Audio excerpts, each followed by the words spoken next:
ያ ሉቃስ ወንጌል ላይ ያለው ልጅ የጠፋው ልጅ ጠፍቶ ነበር። አይዴንቲቲ ክራይሲስ ነበር። ማንነቱን አያውቅም ነበር።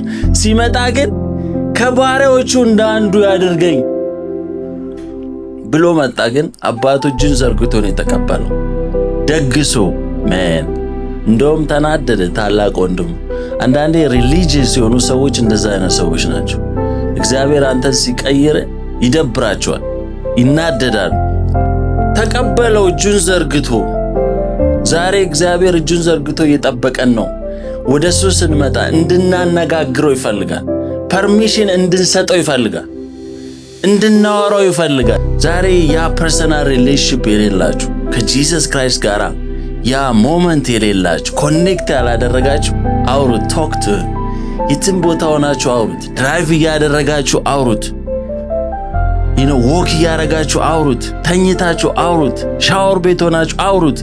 ኤቭሪዌር በእውነትና በመንፈስ ሊሰግዱለት ያስፈልጋችሁ አይደለም። ሶ the moment connect ስታደርጉ ያወራችኋል። ያኔ ክላሪቲ ታገኛላችሁ በሕይወታችሁ።